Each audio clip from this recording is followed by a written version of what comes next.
known to anyone who has not been merciful. Mercy triumphs over judgment. Here ends the reading from James. The book of James, chapter 2, or the first half of chapter 2. And the best way to summarise the first half of chapter 2 is with this statement: tall poppies in the church. James is talking about tall poppies in the church. Why do I say that? Well, verse 1, James says of chapter 2, watch out for favouritism. Don't show favouritism. Don't build people up into tall poppies, says James. Suppose someone comes into your congregation and they seem wonderful, or they're interesting, or perhaps they're powerful. And James warns against giving them the best seat, giving them attention, deferring to them, making them seem like they're really special because of their worldly power or the particular skills they have, or the particular way in which God has blessed them with wealth or beauty or brains. And my three headings for today are a closer look at these tall poppies, a warning about death by 1,000 cuts, and then mercy is our opiate. Unfortunately, they're kind of headings that are a bit dad jokish. They're sort of playing around on puns on tall poppies, cutting down tall poppies and poppies being turned into opium. And you'll see why I've said that, and it'll help. Those headings will help us understand what James is saying about tall poppies. I'd like to start with an illustration to help us understand what James is saying about tall poppies, about having favourites in the church. And the illustration is, you might have, and I don't want to freak out the hypochondriacs in the congregation. I can be a bit of a hypochondriac, so I use this illustration advisedly. But apparently the smell of burning feathers is a symptom of a brain tumour. Now, again, I'm not a doctor, and if you're worried about this, talk to your GP. But it's an interesting little example of how something small and strange, and I imagine this smell of burning feathers is unpleasant, can feel bad for people that work on chook farms, poultry farms. But that smell is a signal that something is wrong. It's a symptom that something is wrong. I don't know if you've seen the film or read the book Awakenings by Oliver Sacks. And he's a medical researcher who explores unusual mental conditions. And one of them was where people were sort of locked into their bodies and were unable to communicate or barely move. That was one of the famous conditions that he looked at. And that particular condition would sort of start in a small way. There'd be little symptoms of to begin with, little warning signals. And so I want you to kind of keep that illustration in the back of your mind of something serious, and it's not just a medical thing. It could also be if you've looked at YouTube videos of bridges collapsing or buildings collapsing. Sometimes there'll be little clues. There'll be cracks in the foundation. The bridge will sort of behave in a strange way, and there'll be these little clues, these little signals that something is profoundly wrong. A symptom of a greater problem. So let's plunge into the chapter with that illustration in the back of our minds. And let's take a look at what James is saying about tall poppies in the church. And our first heading is a closer look at these tall poppies. And we're going to see in the first few verses of chapter 2 that favouritism is still a problem. Favouritism is still a problem today. It was a problem back in the first century in the church, in the congregations that James was writing to, and it's still a problem for us today as well. But it's an unlikely problem, isn't it? It's kind of a strange problem. It's an unusual one. It's sort of not one you would pick in a book about hypocrisy. James gives the example of someone special, arriving at the church, perhaps a local politician, someone who's achieved a lot or capable of a lot of different things, and you give them the best seat. And this is James' example. But it doesn't feel very relevant because people don't sit at the front of the church anymore. I mean, it hasn't been relevant for us here on YouTube watching this for the last 3 months. So not very relevant for the last 3 months. And then when services go back in person, not very relevant then either. And it feels like the type of thing that kids do on the playground. My dad owns the supermarket. You know, that sort of thing. You can't sit with us. This seat's saved for someone else. Or if you're in high school, sort of that terrible film Mean Girls. You can ask Amy about that during the question time. All that sort of in-group and out-group and who's a favourite and who's not a favourite. And it feels yuck and childish. And so it feels... And I haven't seen much of it in the congregations I've served in. And the other thing that makes this an unlikely example is that as Australians, we like to cut down tall poppies. If someone's showing off or someone's boasting a bit too much or thinks too much of themselves, then there's something about the Australian cultural makeup that wants us to take them with a grain of salt, sort of cut them down to size.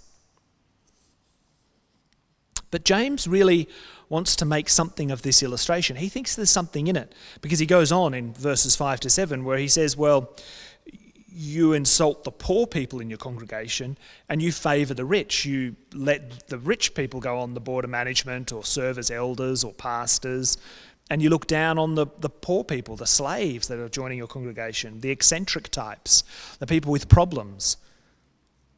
But then James says it's in these congregations that he's writing to, he says it's the rich that are making your life difficult, not the poor people, the people that come in with the problems. It's the rich that are making your life difficult outside the congregation. But this example feels unusual to sort of say favouritism.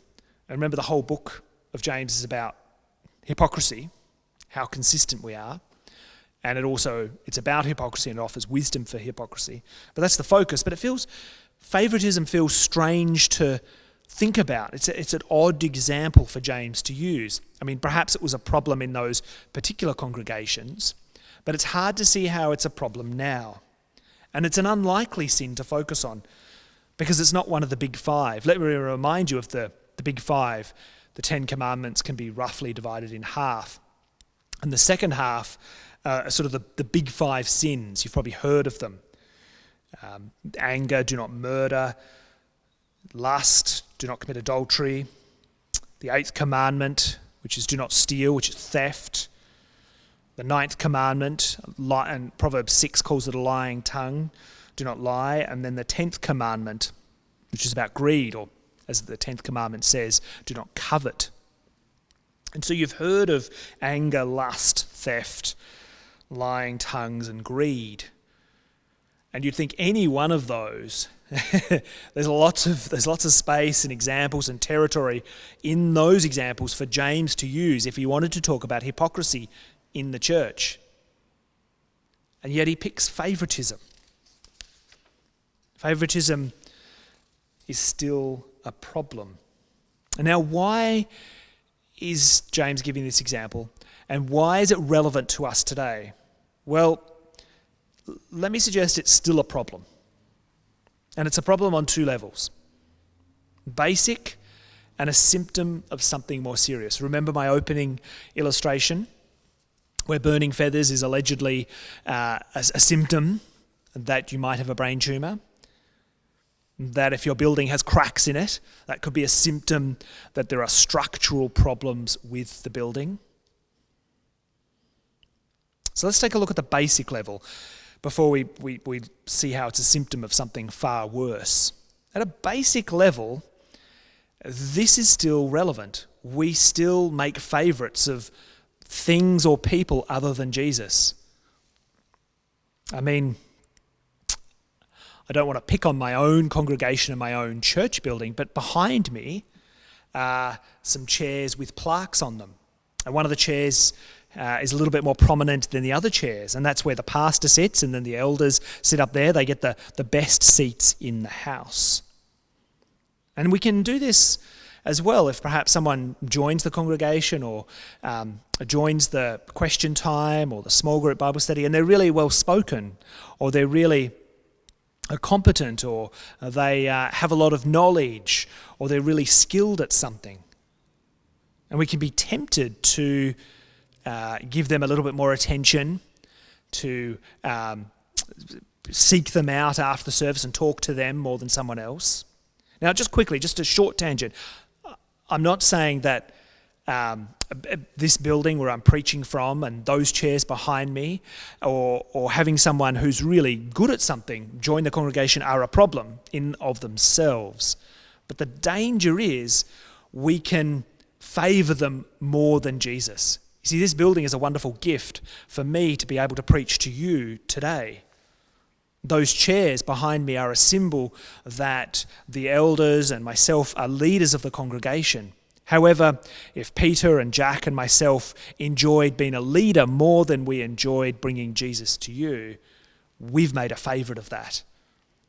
Or if you value someone in the congregation more than someone else for simply the way in which they speak or the knowledge they have, then there is a danger that you're making a favourite of them. But it's not just at that basic level where it's a danger. It's a symptom of something more serious. Last year I saw a documentary called Wild, Wild Country, which was about the Orange People cult. And that was a cult that popped up in the 1970s and the early 1980s in India and the United States. And it's fascinating to see the way in which people, competent people, professional people, ordinary people, people with lots of common sense, people from all walks of life, get sucked into following a guru. It doesn't happen to everybody, but some people just seem primed, and it's kind of hard to pick who sort of stumbles into following a guru, and with quite terrible and narcissistic results, as that documentary. It's really worth watching, Wild Wild Country, which looks at the Orange People. I know that I've come across a couple of people in my own life where one lady that I know, her son got sucked into a cult for a while in sort of unusual circumstances and really devastating results.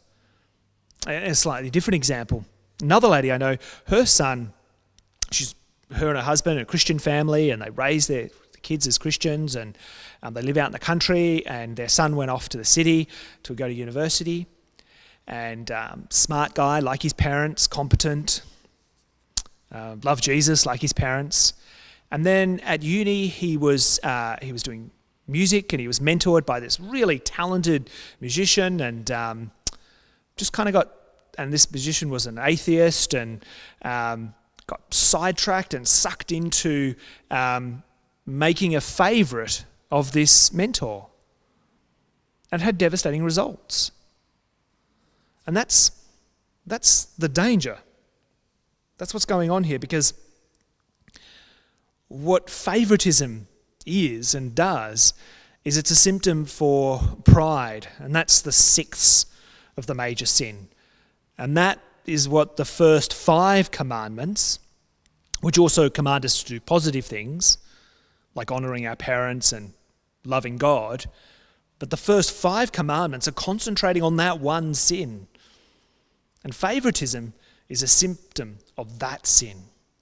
So the first 5 commandments: no other gods, no idols, be careful when you call on God, or don't take the Lord's name in vain, set aside time for God, that's the Sabbath, and honour your parents. Those 5 commandments, both expressed positively and negative, are about pride, are about replacing God with something or someone else. And that's the danger here with favouritism. Either at its most basic level, that you get distracted by the little plaques, you think, keeping the plaque becomes more important than serving Jesus. or at its more sophisticated level, that it's a symptom of a deeper sin. That deep down, whatever it is that you're favouring is larger and more precious than Jesus. And that's a real danger. Now, one of the wonderful things about our little congregation at the moment is we're getting to know each other and we're sharing our lives with one another. And so it's kind of hard to hide, but it'll be a danger as we grow that we can fall into this trap.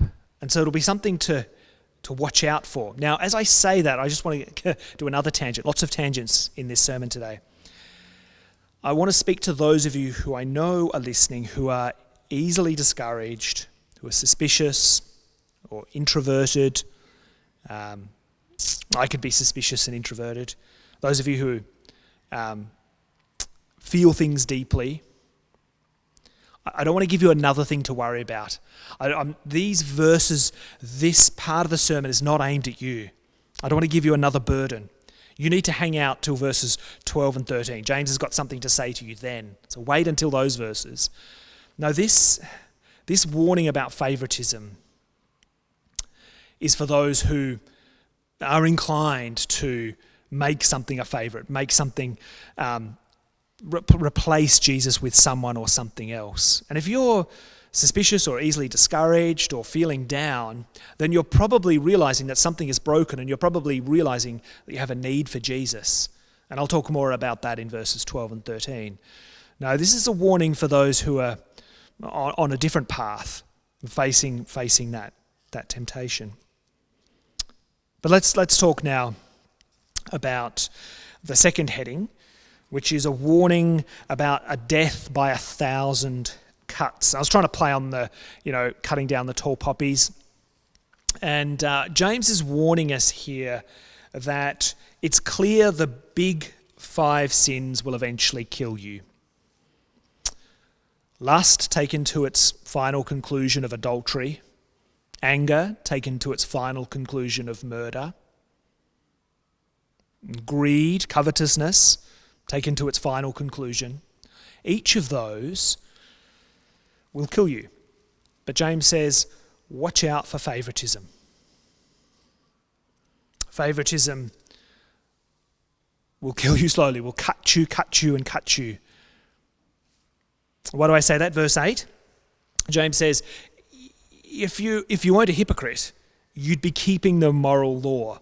Essentially, that's what James is saying in verse 8. He uses that phrase, the royal law. And then he goes on to say in the following verses, if you murder or commit adultery, you've broken the whole law. You've become a law breaker if you break just one of the big 5. And that's what makes hypocrisy so hard. You can be greedy for something. You can lead a good life marred only by a lie at a crucial moment, and you've become a lawbreaker. It's essentially, says James, as though you've broken the whole law. It's a whole package. That's what James is saying.